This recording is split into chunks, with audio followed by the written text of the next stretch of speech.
Hi, my friends. We're going to read a story now. Are you ready? Today, we're going to read the story of the Ugly Duckling. I've never seen an ugly duckling myself, but we're going to read this story here. Once, somewhere in a country, there was a duck who had a clutch of eggs to hatch. 5 of them had hatched into fluffy little ducklings, but the 6th, which was for some reason much bigger than all the others, lay in the nest, smooth and unbroken. "That's much too big to be a duck egg," said one of the duck's friends. "Looks more like a turkey egg to me." "How will I be able to tell?" asked the duck. "It will not swim when it is hatched," said her friend. "Turkeys never do." But the egg wasn't a turkey egg because the bird that hatched from it did swim. It swam as well as any of the ducklings. "That last duckling of yours is very ugly," laughed the farmyard hens. It was true. He wasn't a bit like his brothers and sisters.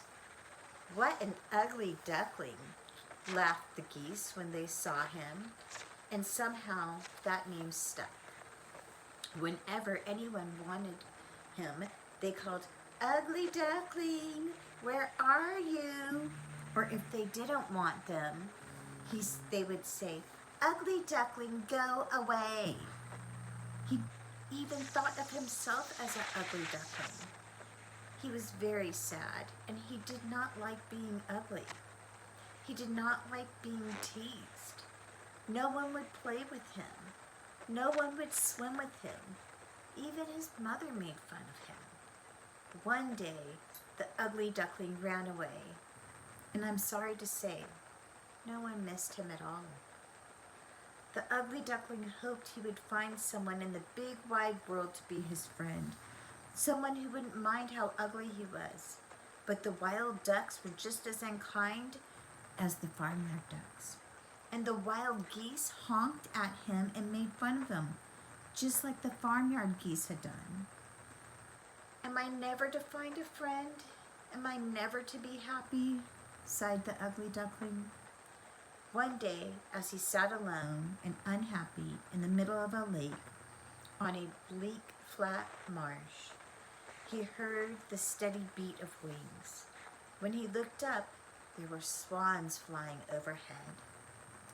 With their long necks stretched out before them and their white feathers gleaming in the sun, they were so beautiful. If only he had been born a swan, but he hadn't. He had been born a duckling, and an ugly one at that. The ugly duckling stayed on the lake all through the long, hard winter. Food was very hard to find, and he was often hungry.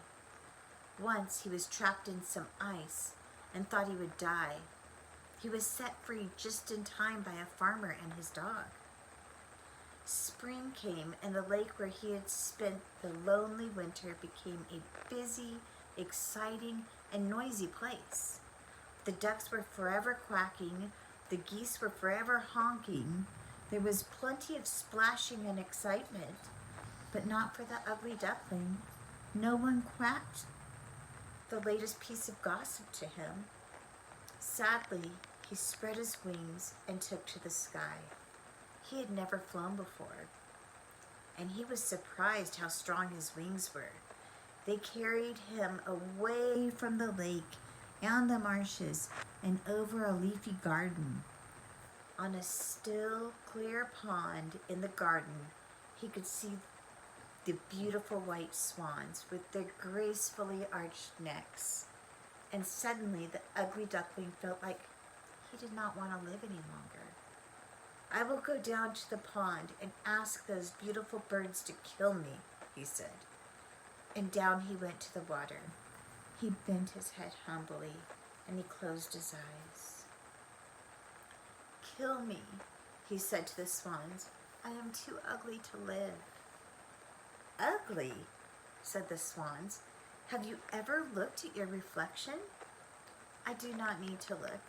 I know how ugly I am, said the ugly duckling. Look into the water, said the swans. And so the ugly duckling did. What he saw made his heart beat fast and filled him with happiness. During the long winter months, he had changed. I'm just like you, he whispered. When the children who lived in the garden came to feed the swans, they called to one another, "A new swan! A new swan! Isn't he beautiful?"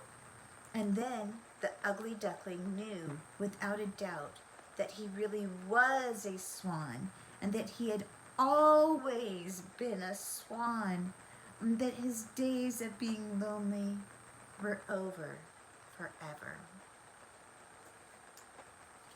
What did we learn from this story?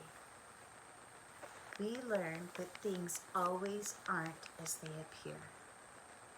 And no matter what somebody looks like on the outside, they may just be a beautiful soul on the inside. And they may develop into a beautiful person on the outside. So we should never judge a book by its cover, and we should always surround ourselves with good, happy, loving souls. Grammy Jules loves you, and I hope you all have wonderful dreams. Good night.